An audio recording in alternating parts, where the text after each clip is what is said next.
There we are, Suki. We are live. How are you doing, Scotty? It is Tuesday, the 2nd of June, and we're moving right along. Between your red shirt and the yellow hues in the back of your kitchen and my every color in the book, but we have a very colorful show tonight, it looks like. I thought, let me wear something a little colorful. Yeah. And I thought, let's do this, right? I felt like we need some cheery colors considering the mood of the country right now.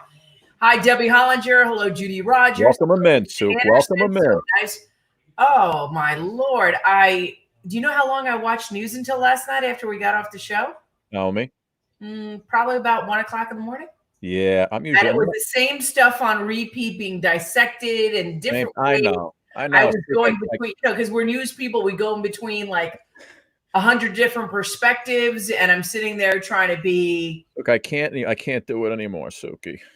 Did you not watch any news today? No, I did. I can't stop watching it, but it's just like here's the thing. Well, here in New York, the curfew has now been at 7 o'clock, right? Curfew schmurfew. It's 8 o'clock, and nobody's going to follow the curfew, and it's going to be the same thing as last. It's going to be the same thing as last night. Mm-hmm. So here's the thing. I'm going to ask you I'm going to ask you a question, and then we're going to move on and have some fun. Okay. Because you know what happened? I was painting. I decided to paint my garage floor today. Today? A gray. The garage floor, the gray. Okay.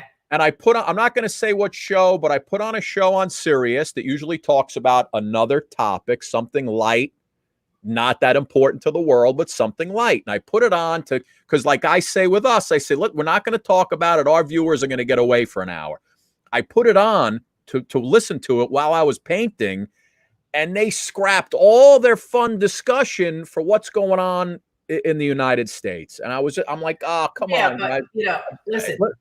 You want to talk, but our opinions are just the same crap. You have to mention the tenor of this country. It's now 8 days of protests, right? Yeah, but can I ask you my question? I think all of us agree that the violence, the looting, all of that takes away from what the message is. I also think that, okay, go ahead. Here's my question to you. If you can answer this question, we'll move on and get to the fun part. You ready? How are we going to have peace in the world? Not peace and love, peace and love. When is COVID going to end? No.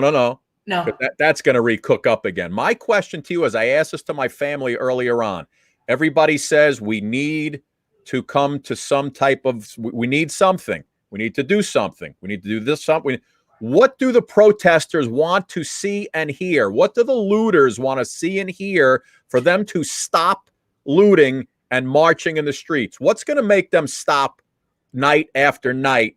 Do they want the president to get leaders together? What are they going to hear, Suki, on the news in their heads? An announcement from somebody. It has to be an announcement. Yeah.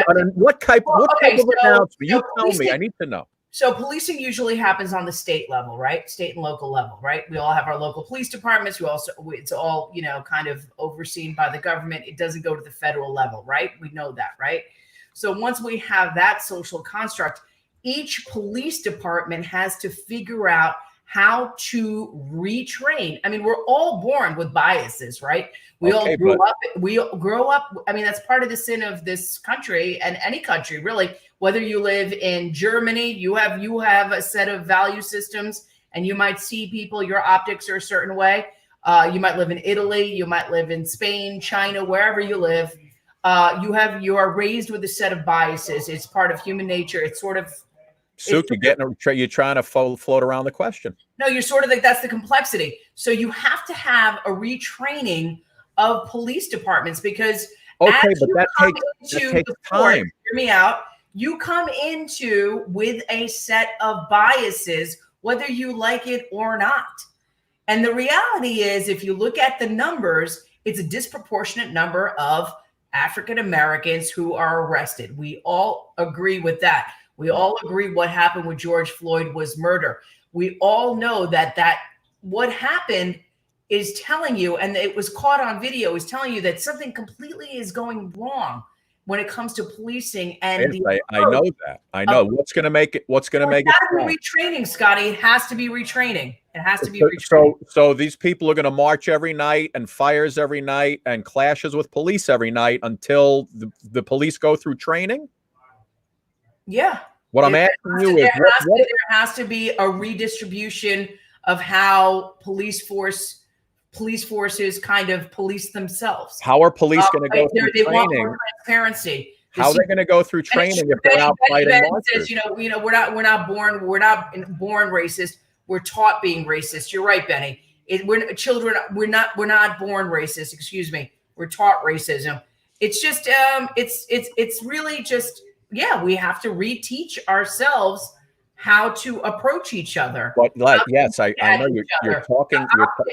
you're talking about a long-term process. What I'm asking is, what is the announcement going to be that's going to end the marching and the looting and the fires and well, in the beginning, the marches started because the murder charges weren't brought up, right? Okay, so what I'm asking, waiting for the other police officers as well. So once those other 3 police officers are charged with accessory to a murder, is everybody going to say, okay, we feel better now and no more protesting? I don't think so. But that's what I'm saying. When does this end? You see what I'm saying? So I think it only ends when that's an interesting question. I think it only ends when someone in their local police department says, okay, we're going to sit down. We're going to create a construct. We're going to create more transparency. We're going to create more. But they've heard all that before, no? Yeah, because it hasn't happened. I mean, how do you know? I mean, we had the CCRB board here, which is the Civilian Complaint Review Board in New York City, but how much does the average person have access to all of that? Not really. I don't know. Really. That's what I just, that's the question I have. Listen, you got the peaceful protesters. You got these dirtbags who are beating up business owners and killing business owners and breaking into places. Yeah, and running over. The question I have, where does the announcement come from where everybody says, oh, okay, we've made some progress. Let's stop looting. Let's stop marching. Let's stop what's going on a nightly and daily basis in these cities. What's the announcement going to be? That the other 3 guys have now been arrested? I don't know. That's what I'm saying. I'm asking I think that would be a start. I think that would be a start for a lot of people. Right.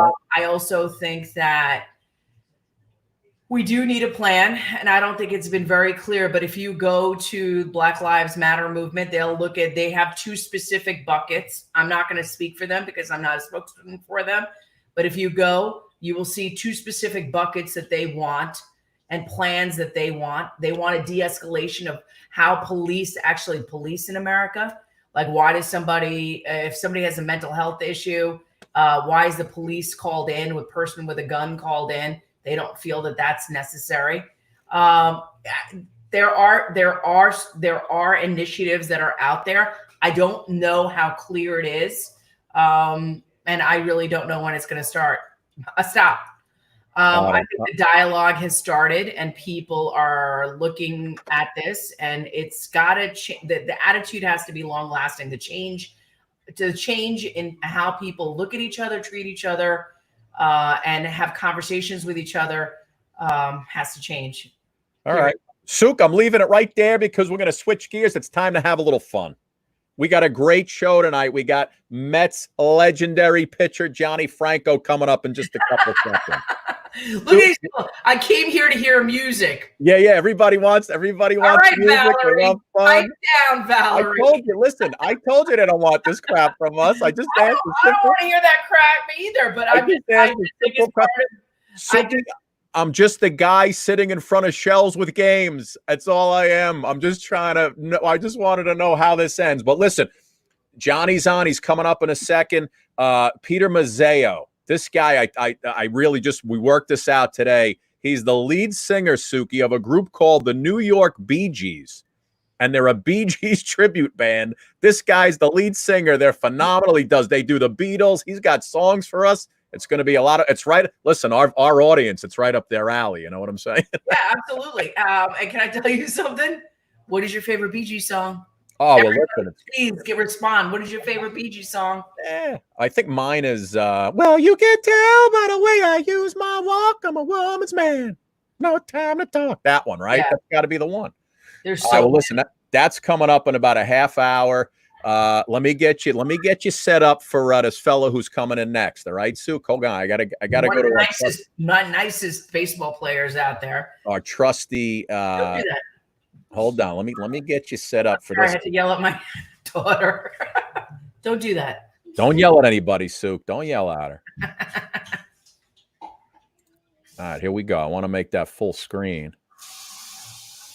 Now the Giants down to their final out, but a confrontation about to ensue with Barry Bonds standing in against John Franco. Bonds waiting, choking up on the bat from the left side. Miller set to run. 3-2 pitch. On the inside corner, strike. Wow. The ball game is over. Franco strikes out Barry Bonds with a 3-2 off-speed pitch, and the Mets have won the ball game. And they're all out to congratulate John Franco. The Mets have tied up the series with a 10-inning victory here at Pac-Bell Park, and they'll go back to Shea Stadium, tied with the Giants in a game apiece. And Bob, what a tremendous victory for the New York Mets. What a marvelous thing for John Franco. John Franco has been so unselfish all year long. Suk, that was John Franco then. This is John Franco now. Let's see it, Scotty. Hold on, I got to get back in. Oh, man, this share screen's killing me, Suk. Hold on, I'll get him in. There he is.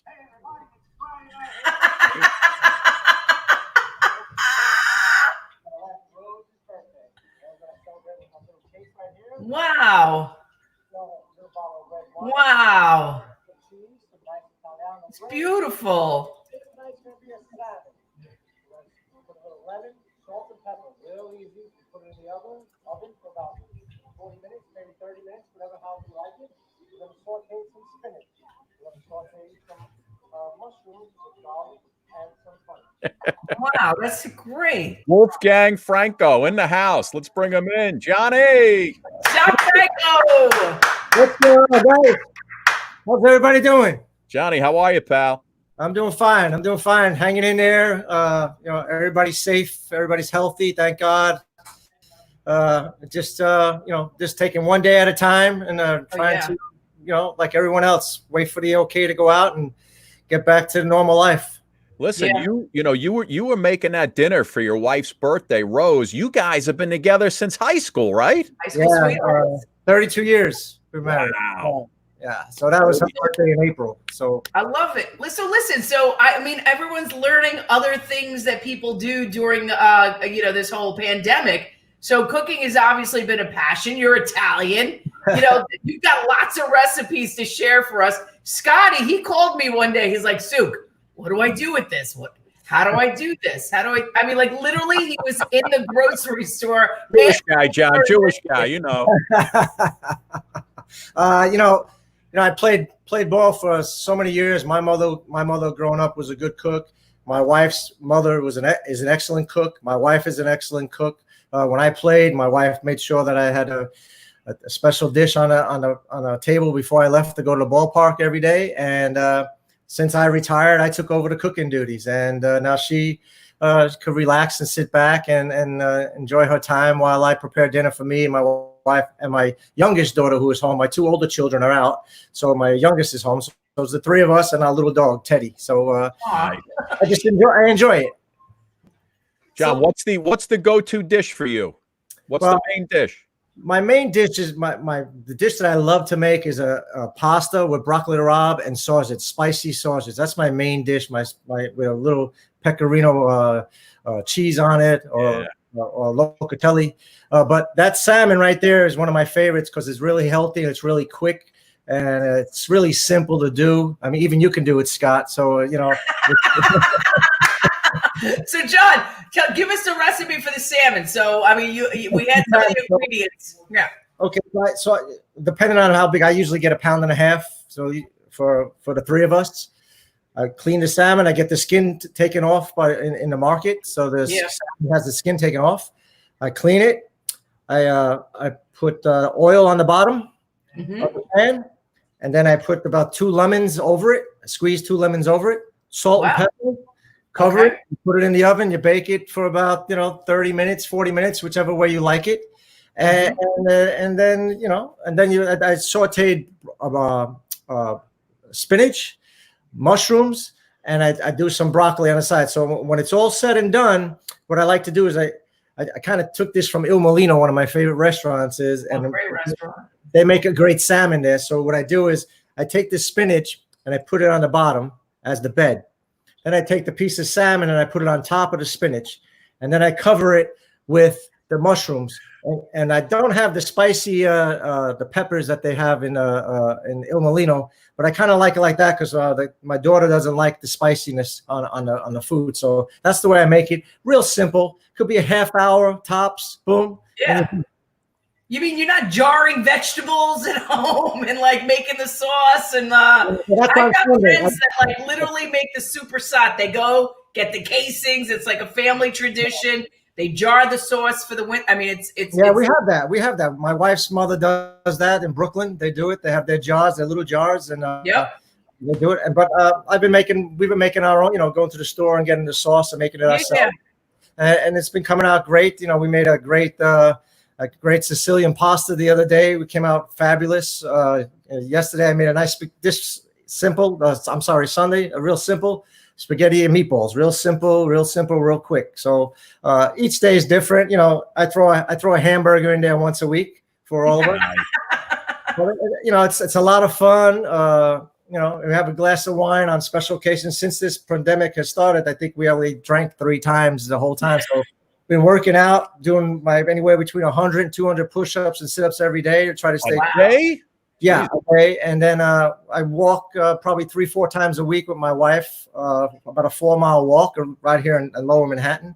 And she runs about 4 miles a day, and then she does a walk with me. So we keep busy that way. We keep our dog doing exercises, but you got to make the best of it at these hard times.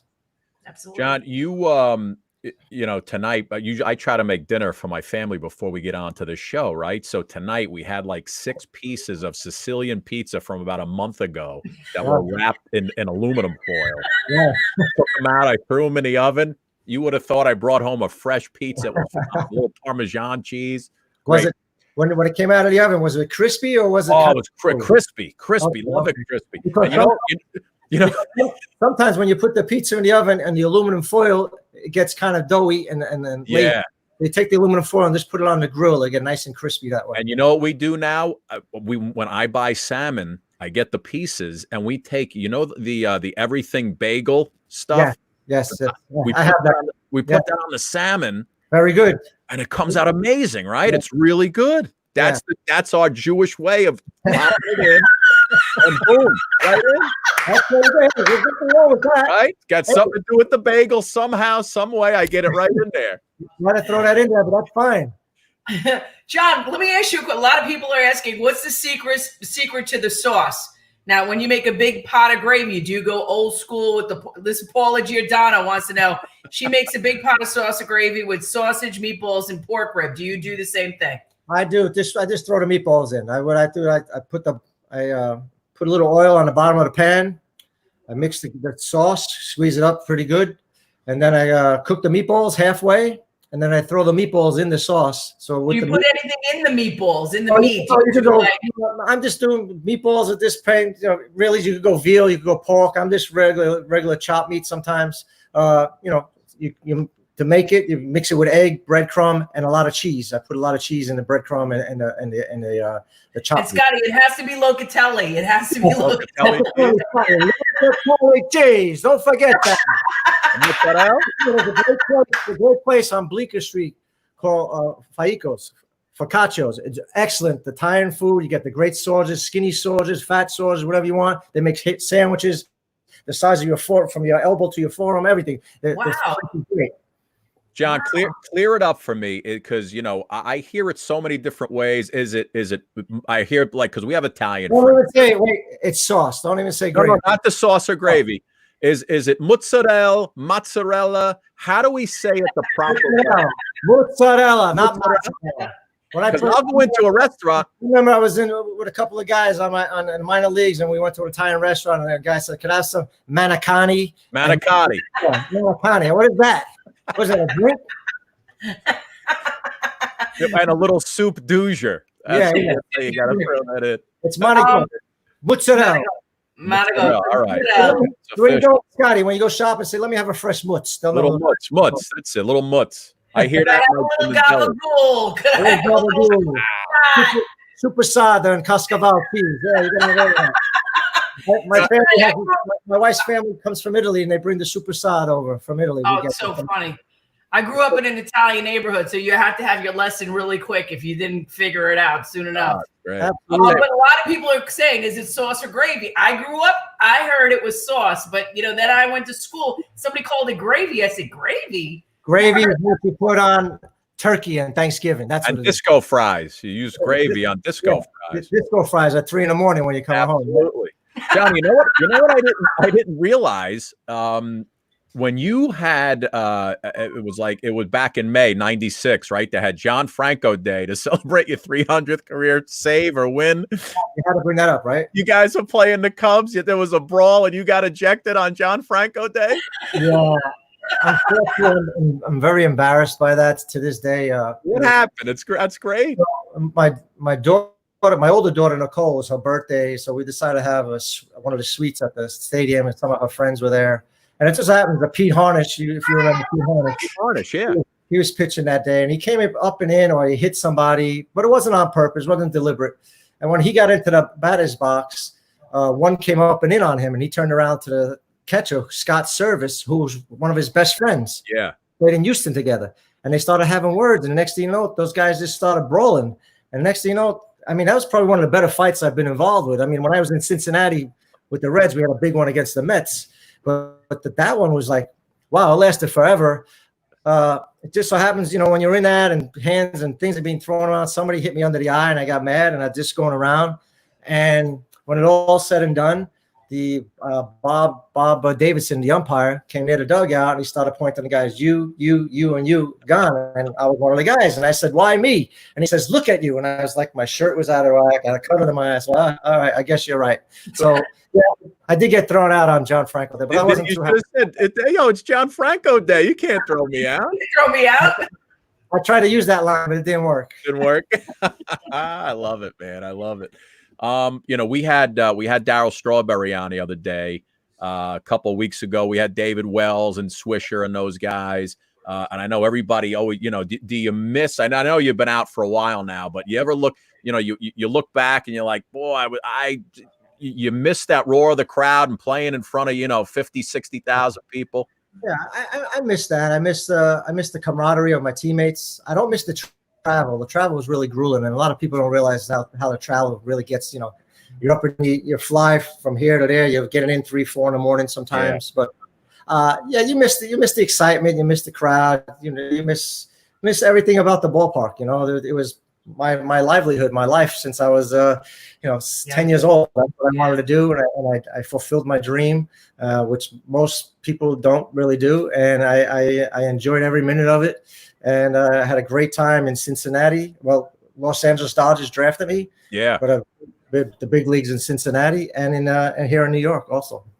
Yeah, no, listen, everybody. How happy was your wife when it was all said and done? And was she able to just have you home, have you with the girl, the kids, you know what I mean? So, it's funny because in 2005, it was my last year and I was with Houston and I had gotten released right before 4th of July. So I said, I'm going to wait 3 weeks to see if any teams pick me up and anything. And nobody did. By July 31st, I was done.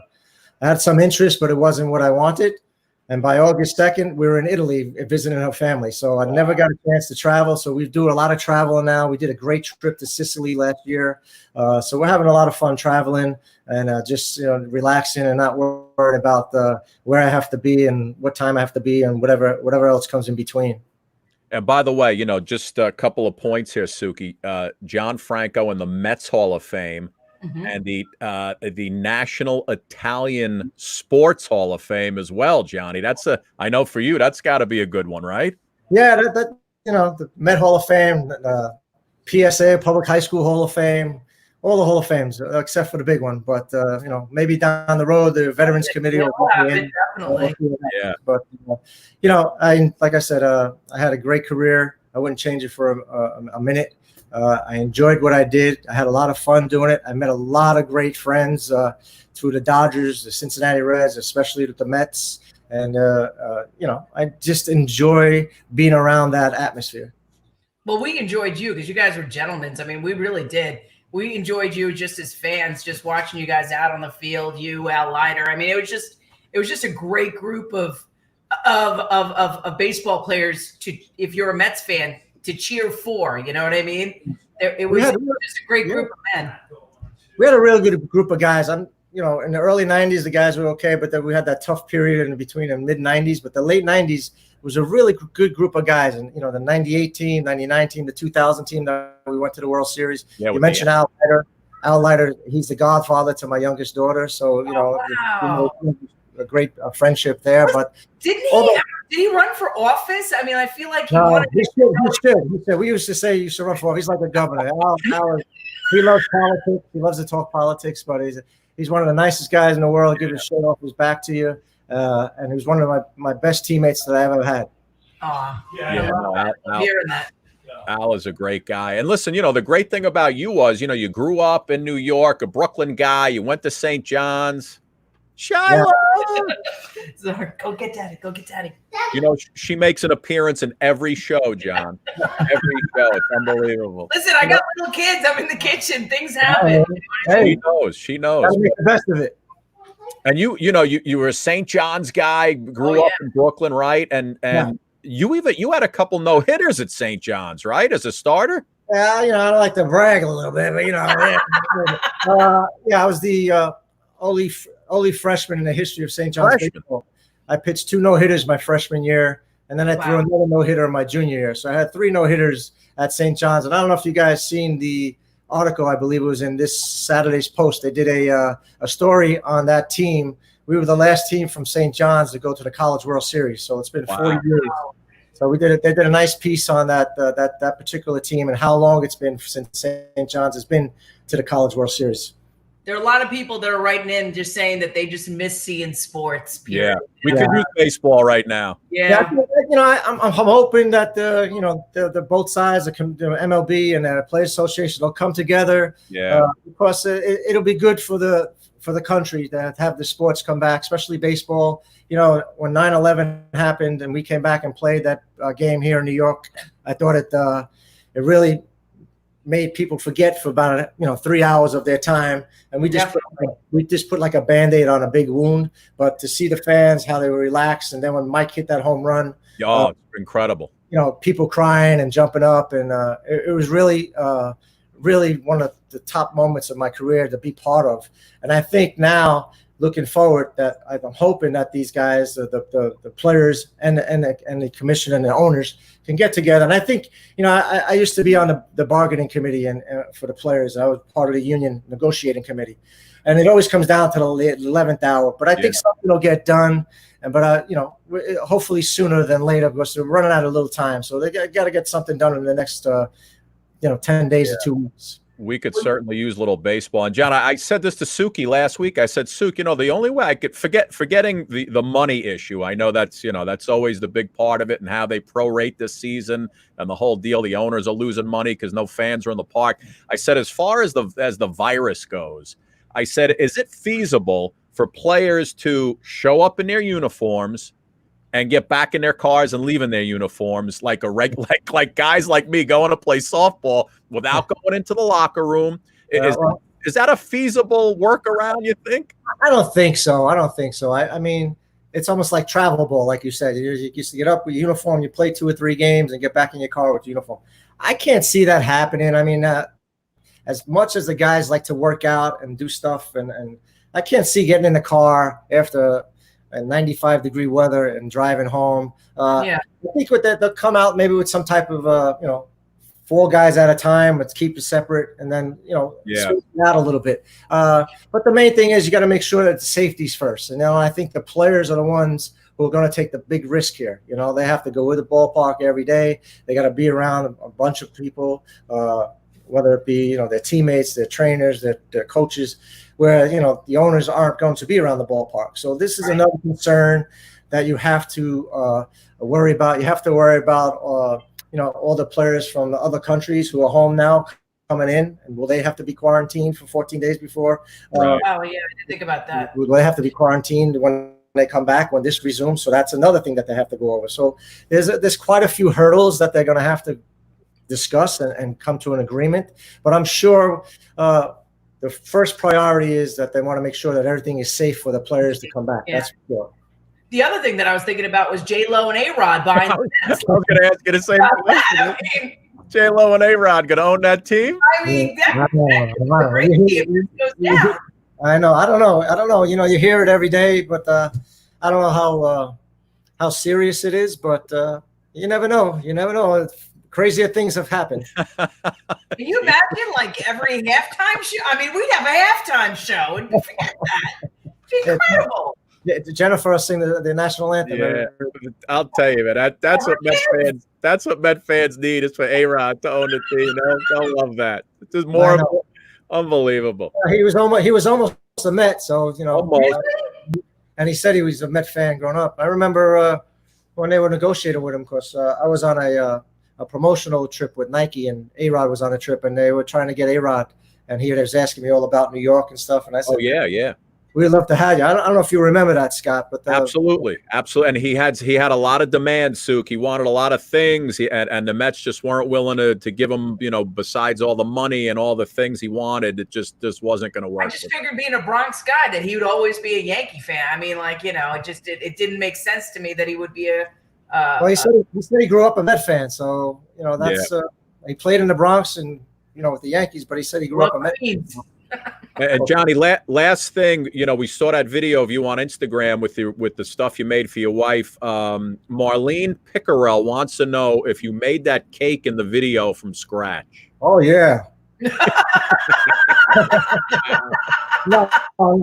I got it from a nice little bakery in my neighborhood, Duane Street Patisserie. They make great cakes in the area, so I haven't gotten to my baking skills yet. My 2 daughters are pretty good bakers. They know how to bake, and they do a pretty good job, so I'm proud of them. I'm gonna have to piggyback on them and try to learn how to make some good cakes and some other muffins that they make, so they're very good at it. Either you're a baker, you're a bread maker, right, or you are actually cook, because those are 3 different skill sets that don't necessarily always come together. Yeah, you got to be good at one, so I picked cooking. So, all right, Johnny. So will we see a little more cooking on your Instagram feed, or? I have quite a few on there already. So I'll keep adding on when I see the time, and have a good time. I like to play the disco music. I see you singing. Yeah. What was that? A Disco Inferno you had going on, right?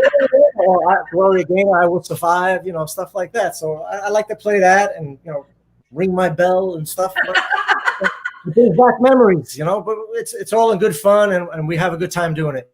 When Carlos Beltran would hit a home run and I was doing highlights on NBC or Pix 11, that was my call for him. You can ring my Beltran. Something like that. Johnny, thanks for coming on, my man. We appreciate it. Thanks for having me, guys. I'm so close to you.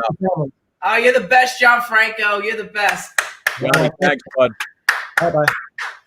New York institution, Suki. Johnny Franco. He really is. He was like you and I were just kind of like growing up in New York City as journalists, and he was like, he was the hero. Yeah. And working at Pix 11 at that time. I mean, he was yeah, listen, the Mets been on Pix 11 for a long time. Forever. So that was always great. Always had a crush on Al Leiter, I have to say that. Every time Big Al? Yeah, you like Al? He was like that, there's something about Al Leiter that you just go, ooh. Yeah, good-looking guy. Nice guy, too. Good personality. But so is John Franco. John Franco marrying his high school sweetheart. I mean, these guys are just salt of the earth kind of guys. You know what I mean? Like gentlemen.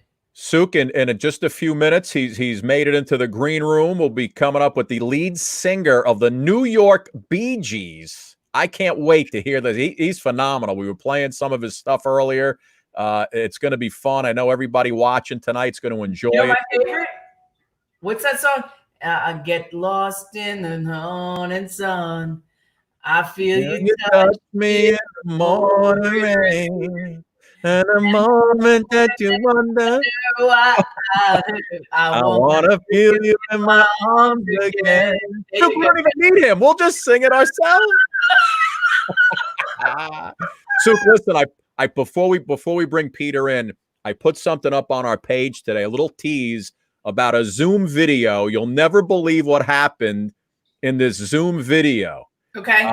It's a little on the saucy side, ladies and gentlemen. I know we don't have too many kids watching this program, so I'm going to hope none of them are in the room right now. But I want you to watch this Zoom video that made its way on a social media from a company who was having a Zoom call. And I will pull that up for you right now. Let me see. You know, I'm so good at working everything. It's there, people. Let me just tell you, I was like, "What?" You don't even know what I have it listed as, Suk. But here you go, ladies and gentlemen. I give you a Zoom phone call from these folks. Right? Let me just make it bigger. Now the guy in the top, the green shirt. Top that's left. the guy you want to keep your eyes on. Pay attention to the guy in the top left. Hop on this call since I'm not on this account. No problem. Okay. Go ahead, Sean. Sure. Let's just start off with January 2020. Now, consumer spending is up. If you look at the graph right below. What page are we on? I'm sorry, we're on page 12, the second graph from the top. Okay. Daniel, turn your camera off. He's got tissues and lotion, Suki. 25% higher than 2019. We started this quarter off at 2.75%. Holy shit. Daniel, God. I don't think he's Daniel. January. Oh, you got that for us? Daniel. Daniel. Call Mika. Oh my God. Call Daniel on his cell. Call Daniel on his cell. How do we turn this feed off? Wow. We can't. Oh, hell no. Daniel. Oh my God. Daniel is the host. Holy shit. Suk, Daniel was starting to have a little fun there. I love the woman that was like, "Oh hell no, Craig, I don't need to see this. I love her." Oh man, I saw that. Did he think he was putting up his icon where it says like he kind of pressed it, but then it didn't? Yeah, he didn't realize he was off the screen. It was unbelievable. That was pretty funny. Obviously, look, Mom, no hands. Everybody, hands up. I want to see your hands in the Zoom meeting. I was cracking up when I saw him come back with that lotion and the tissues. I thought I was gonna faint. I thought to myself, is that real? Like, is that a bunch of actors? I mean, was that real? Like, who does that? Like, real or not, I loved it. I don't care if it was real or not. All right, let's bring in our next guest, Suk. He's here to entertain Peter. Hey, Scott. Hi, Suki. How are you? Peter, how are you?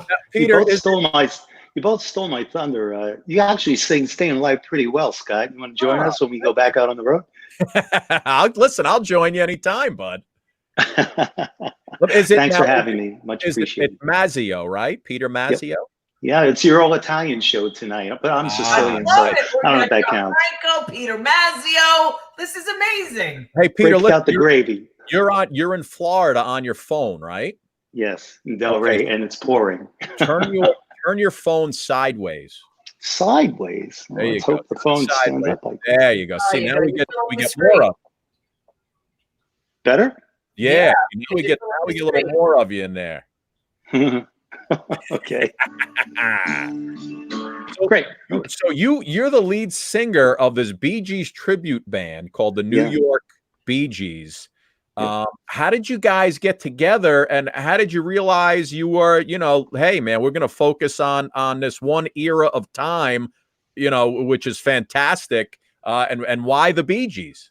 Well, first I want to do this right off the top. If you can see this. Nice. Oh, you're a Mets That's my Met shirt. I'm a long-suffering Met fan with Nice. John Franco and everybody else. So I'm right in there with it. Beautiful. How did it start? We've all been playing. We've been playing for many years out in Huntington, Long Island. That's basically our hub. And I was going to quit, and we'd just been playing for so long. And the tribute thing was just starting. We've been in effect for about going on 6 years now. We started in 2014. Mhm. And we were just looking for something to do rather than Beatles bands and a lot of the common stuff. And I have a very high range. So we just started kicking some things around, and we came upon doing the Bee Gees because not only is it, it's international, but it's also intergenerational. The music has so much staying power. I mean, it's 40 years later, over 40 years since Staying Alive. I mean, you're singing that and it's still relevant in commercials and a lot of stuff. So it just seemed like the cool thing to do.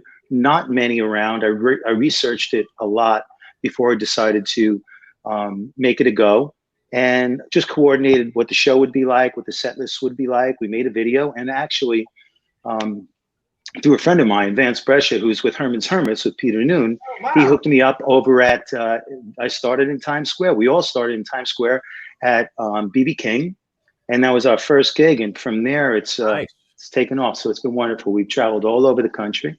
And unfortunately, because of the pandemic, we were just supposed to finish our month tour in the UK, Scotland, and England, but that's being rescheduled. So we'll get to that. That's great. You got a lot of folks on here from the UK who watch the show. And it's funny, we just had Tony Orlando on last week. Oh, yeah. We were talking to Tony about even just the timelessness of his major hits, right? Tie Yellow Ribbon, Knock 3 Times, and they just keep on going. Yeah, the stuff you guys do, it's great. All right, well, listen, I know we've got a ton of people on here from all over the country. They've been waiting for you to come on because I know they want to sing. So I'm going to hit us with the first song, and the floor is yours, my friend. Okay. Well, I was going to, I emailed you earlier what I was going to do, but I'm going to start with Suki's song, and then I'll give you a little piece of what you were singing also. I'll change it up a bit, okay? Okay.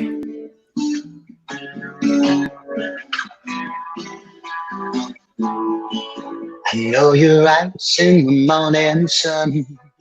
I feel you touch me in the pouring rain. Girl, the moment you wander for me, feel you in my arms again. You come to me on a summer breeze, keep me warm in your love, softly. Hey, it's me you need to show love. How deep is your love? Show love. How deep is your love? I really mean a love. 'Cause we're living in a wonderful, breaking us down. When they go, should let us be. We belong to you and me. I believe in you. You know the door to my very soul. You're the light in my deepest dark star. You're my savior when I fall. You may not think I care for you, but you know down inside I really do. Hey, it's me you need to love. How deep is your love? Show love how. I really mean love. 'Cause we're living in a wonderful, breaking us down. We make up, should let us be. We belong to you and me. Da da da da da. Hey.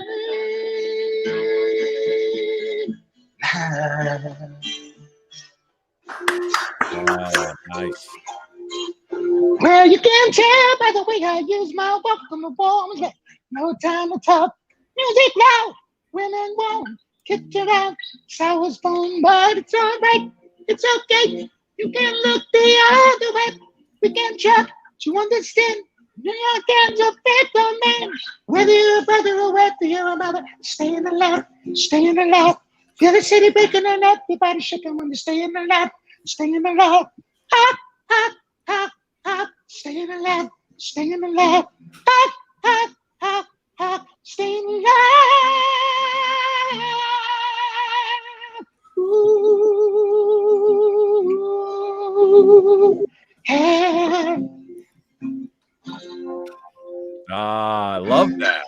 I love it, man.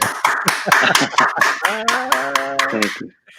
Peter, I don't know if you saw on the screen, I was putting up all these different comments, man. A lot of folks from Long Island are missing you right now. Missing you something. Yeah, I miss them. I miss them all around the country. We have been very blessed to do this show. It's given us the opportunity to see the country, to travel, and made tremendous friends here and really across the globe.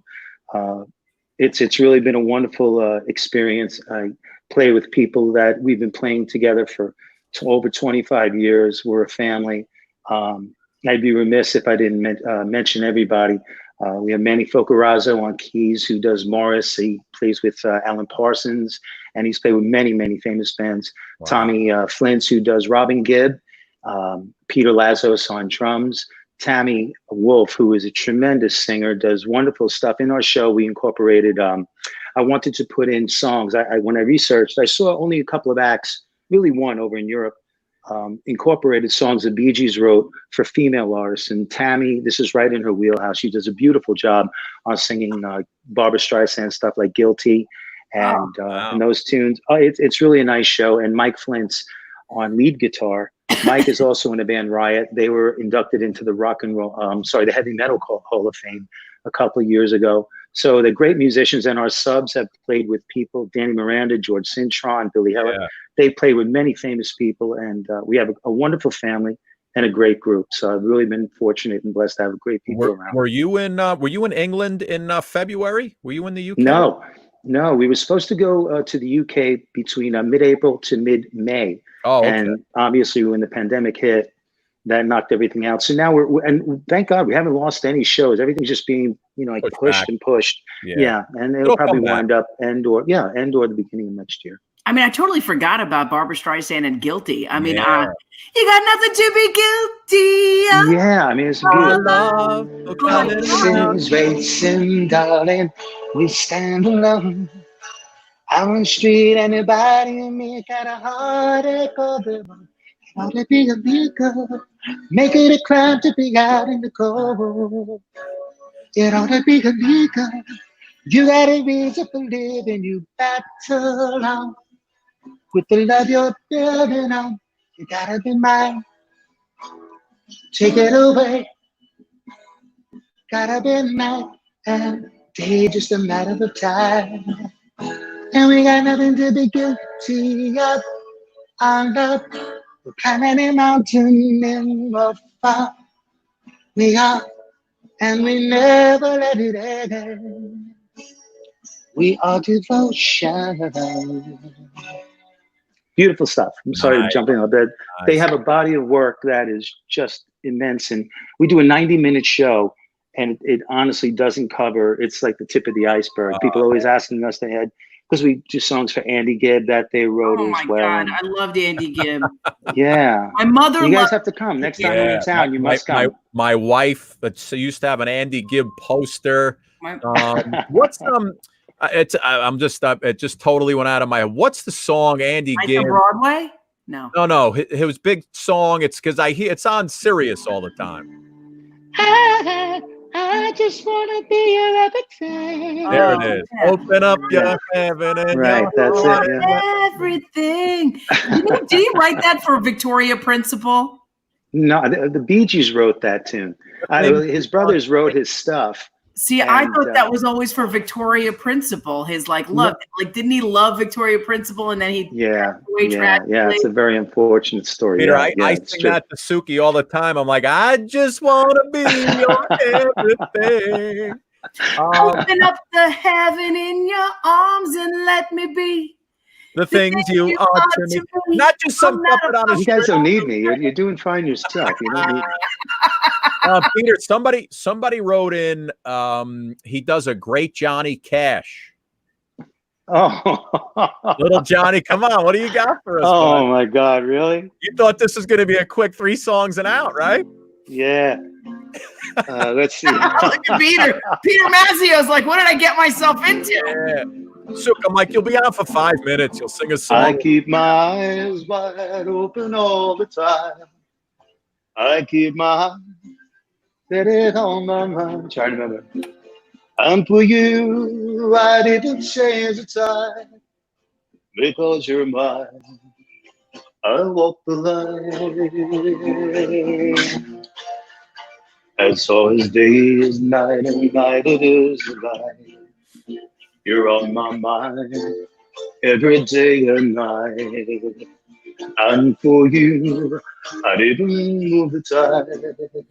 Because you're mine, I walk the line. That's all we're getting on that. Nice. Hey, Peter, you know, it's funny. Oh, by the way, that was Christine Fogarty Baker who said sorry. That was Hi, Christine. Thank you. I didn't think you'd get me back, but yeah. You know what I always love, and you probably love this if you watch, like when Fallon they do the Bee Gees when he's got That is, I love that. The angry Barry Gibb on. Isn't that's great, right? That's fantastic. And when he showed up that night, and I think they were doing Staying Alive, that was really, really fantastic. I mean, that's a lot of talent. He and Justin Timberlake are great at that. Yeah, it's really terrific. So good, man. So good. Now, are you guys doing, folks want to know if you're doing anything like online now? Can they see you guys? Obviously, you guys aren't together. You're not with the band. Right. No, we haven't coordinated anything like that. You know, it's funny.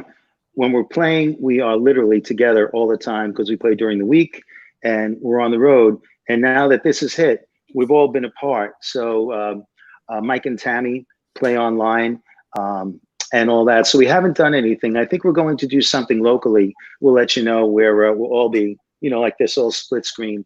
Yeah. And maybe they'll show some promo videos and stuff. But no, we haven't done anything like that yet. No, it's great, man. I love it. I love that whole era of music, the 70s, the 80s. That's, you know, that's when I grew all up. of the Bee Gees, really. I mean, like, So who good. doesn't love the Bee Gees? I mean, I'm a lot younger than Scotty, and I still love the Bee Gees. Not much, I'm Peter. sure I'm a lot older than the two of you, and I love it. Let me ask you a question, Peter. Is there one song that every time you just love it because you know all the nuances of it, you know everything behind the writing because you studied it? Yeah, I would say "How Deep Is Your Love." That's my favorite Bee Gees song. I really, really love that too. And obviously, like the now these younger generations just basically know, like Scott was singing, "Staying Alive." Many of them know that, but they go back to, they hit the States here in 1967, and with 1941 mining disaster. Right. And since then, and those first tunes were very much folk songs. You know, Robin Gibb was singing and Barry would sing stuff. Yeah. Like, you know, I'm just trying to think of some things. Anyway, as they progressed into the 70s, because their career was really waning for a while, and until Saturday Night Fever came along, that revived them. Yeah, Robert Stigwood, their manager, was a big influence in their career. And after Staying Alive, they just really blew up again, and they became iconic, you know. Yeah, you know what song I always loved of theirs, and it's funny because I never knew all the words. I just kind of know the chorus. Is chronic lyriciosis. Tragedy. Tragedy. I'd always go tragedy. Ain't no done a tragedy. Tragedy. Feelings gone and can't go on. It's tragedy. The money question, don't know why it's not too bad. When no one to love you, you're going nowhere. Something like that. Yeah, I don't play that. But when you're out front singing, you don't have to worry about the chords. So I need Mike and everybody else. That's a high one, man. That's a high one. Do you? I'm not singing high like that. You also do the Beatles too, right? Is there like a little bit more of the Beatles too in there, or not? No, when we play locally, we have a very eclectic song list. And everybody in the band has, I love that everybody in the band has a role, so to speak. Everybody shines. Each shows. Mike is a phenomenal lead, a world-class guitar player, and so he shines at that. Pete's a great drummer. Tommy's a great bass player. Tammy, and everybody just shines as what they do. So when we do Beatles, or we'll just do some Motown stuff, it's just, everybody shines in what they do. Beautiful. I love doing the Beatles stuff too, and people that have asked me, kind enough to ask me to play some stuff either online or go do something just outside, socially distant and live. I'll play "Here Comes the Sun" because it's a song of hope, and it's very apropos right now. Yeah. Can we do that? Oh, it's perfect. What? Sure. Yeah, oh, absolutely. Go It's ahead. my favorite song. Here comes the sun, do-do-do-do. Here comes the sun. It's all right, little darling. It's been a long, cold, lonely winter. Little darling, it seems like years since it's been here. Here comes the sun, do-do-do-do. Here comes the sun, but I say it's all right.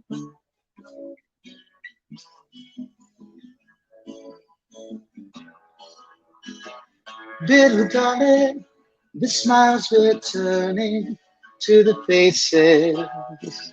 Little darling, it seems like years since it's been here. Here comes the sun, do-do-do-do-do. Here comes the sun. It's all right.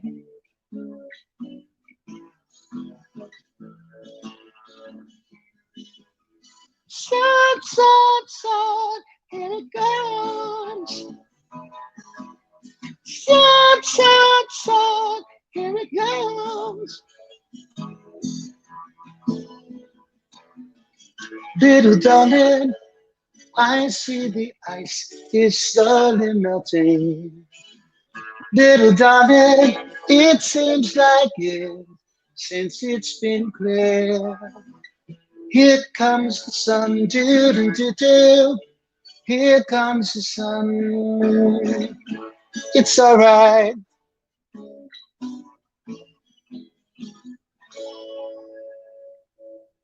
Oh, that was Thank you. And hopefully here comes the sun and we will get out of all of this madness and just get on with our lives, which is pretty great, right? You don't know what you've got till it's gone. Peter, I got to ask you one more thing. Yes, sir. You threw in the word Motown there a couple of minutes Oh, ago. no. What? Anything you could slap us with in the Motown category? I've got sunshine on a cloudy day. Oh, bo-da-bo-da-bo. When it's cold outside, I've got the month of May. I guess you say, what can make me feel this way? Come on, my girl. Talking about my girl. My girl. Ooh, ooh, ooh. Ah, I love it. Peter Mazzeo, you just brightened up our nights. Thank you so much on such Thank you so much for having me. I really appreciate it. Thank you. heavy news cycle, and you just brightened it up. An hour of just magic. Good stuff, Peter. Thank you, my friend. Thank you, Suki. Thank you, Scott, very much. I really appreciate it. I want to thank Craig Nair for setting this up, and Thank you, hopefully Craig. we'll see you again. And when we're in New York, please contact us. Let us know. We're coming. See the show. We're coming to see you. We usually play at the Paramount in Huntington. Oh, in Huntington. So when that great spot. That's hometown for us. So all right, great. When it opens, please come join us. We'd love to have and meet you. Can I sing one song with the group? Just one. You're treading there. What do you think, Suki? It's Suki's fault. I don't know about that, Peter. No, we'd be happy to have you. How about you announce us? Is that okay? What's that? How about you announce us? Is that okay? Oh, I'll announce it. Sure. Okay. And then I'll stay on stage for the first song. No, you come out. No, you come out for the encore at the end because everybody storms the stage at that point. I gotta tell you, Peter, you have a great fan base that just showed up, and they're just so happy to see you and see that you're doing well. Eloise Barra, it was so nice to see you. Oh, thank you. Kevin Skelly, thanks for the great show. Good night. Kevin's in Scotland. Yeah, Kevin's in Scotland. Yeah. I love them all. We love them all. The whole band. We really have a very warm feeling about us, and we're very close with our I don't want to say our crowd or our fans. We've all been together for so long. They're all our friends. So Peter, thank you so much. listen, I don't want to prolong this at all. at all. I hate. What do you want, Scott? I see something Oh my coming. gosh, Scotty. Donna Hall says she's been asking Donna. for Lion Sleeps Tonight for like. Oh my God.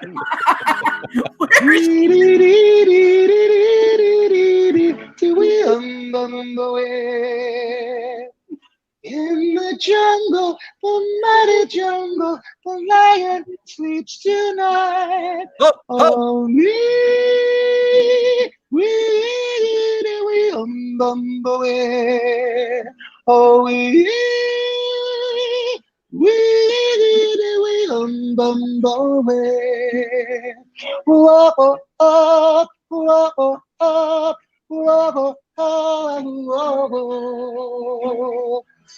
short version. I'm going to get you, Donna. I'm going to get you for that. I'll let you go now, my man. Thanks, guys. Love you. Thank you so much, and hope to see you. Please come see us. How do fans find you? Your new fans that are on here as well. Yeah. How do they find you and the guys? Well, you can find us on Facebook at New York Bee Gees Tribute Show, and you can also find us on our website at www.newyorkbeegees.com, and also on Instagram, all same thing, New York Bee Gees. You'll find us there. Thank you so much for the opportunity. Thank Really you. grateful. Thank you, Peter Mazzeo. Be well. Thank you. Take care. Thank you, Bob. Oh, he was great, Sook, right? And you were like, and one more, and before you go, and I hate to push it. I was like, oh, Maron, where are you going? I love it, Sook. No, I love it because Peter emailed me today and he said, hey, I'll do like a little of this song, a little of that song. We'll talk. I said, oh, yeah, no, that's fine. It'll be like 15, 20 minutes. If you're having fun, we'll keep you for an hour, but it's fine. Yeah. Oh, my God. His fans were like, they loved it. I'm so happy Lisa's there. Irene Fitzhugh says, take care, Peter. Everybody had a great day. Yeah. I think we had a little cooking. We had a little singing. We had a little sports. Crazy. Sue, you know what tomorrow night is, right? Mm-hmm. Donna D'Erico. Suki, I may wear a tuxedo for tomorrow night's show. I think you should. Actually, I think you should like not wear anything and just sit there. Just don't bring the tissues and the lotion. Suki, I was looking. Oh, guys, I'll be back in a minute.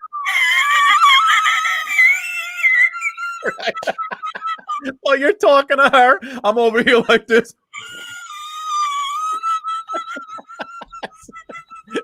Hey, is that your microphone, dude? Yeah, Sook, I'm going to log out for a sec. I'll be over here. Hold on. Wait, Suki, look, I'll be over here for a minute, dude. Sook, I was looking at pictures of her to put up on our Facebook to promote. Oh, you were dying, right? You were like, oh, one gets better than the. She looks more beautiful now than she did when she was on Baywatch. She's 51. God bless her. She looks amazing. So she's coming on tomorrow. We got Bill Bob. I'll have a few questions about Pam. I don't think she was on with Pamela Anderson. She came on after her. After her, right? Yeah. She was like the new Pam. Bill Boggs is coming on Thursday. I'm sure we'll add some entertainers. I'm laughing at all the people writing in right now. That I'm like, oh my God.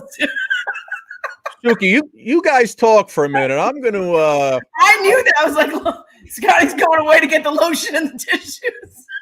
I'm going to log out for a minute.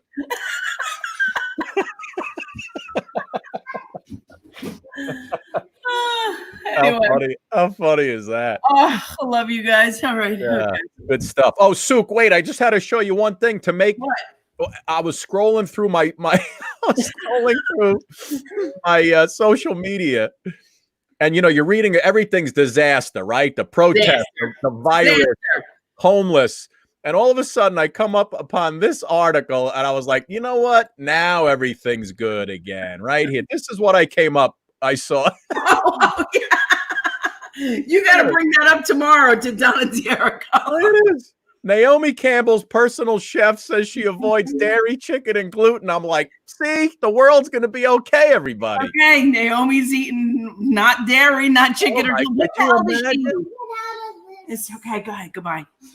I'm like, who's the writer who had to cover that story in the middle of all this stuff that's going on? Naomi Campbell doesn't eat chicken or dairy. I was like, oh my God, this is too much. Scotty, I love you. Yeah. Keep your hands where I could see it tomorrow. Should I wear a tuxedo and rubber gloves? If you wear rubber gloves, I will die. I don't even know if I could even talk to that woman. If I'll just be thinking the worst things. Suk, I hope I don't get flustered. You may have to carry this interview because Donna, you're gonna have so many. You're gonna be like Donna. So it's gonna Donna, be like when you figured out that Mary Lou had a crush on you. You were like, oh, Mary Lou. Oh, Suk, can we bring that up? You bring that up. I won't bring it. You bring that up. Don't make me look good. Oh, boy. Also, did you know she was married to Nikki Sixx? I told you that. Nikki Sixx. Yeah, wow. That's unbelievable. Yeah.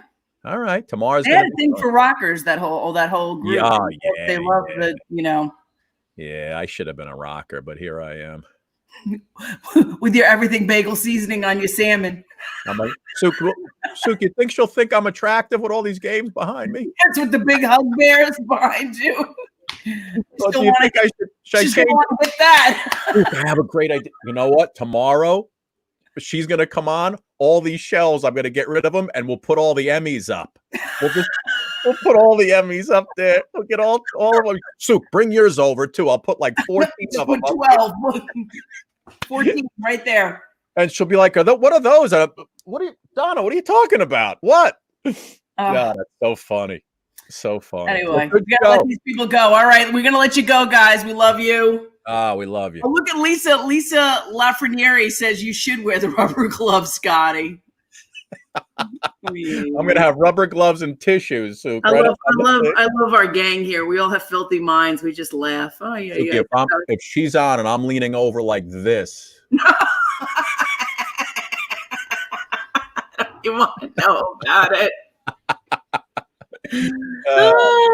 I'll see you tomorrow, babe. See you later, everybody. Thank you. We love you. Good night, guys. Good night. See you. Broadcast over.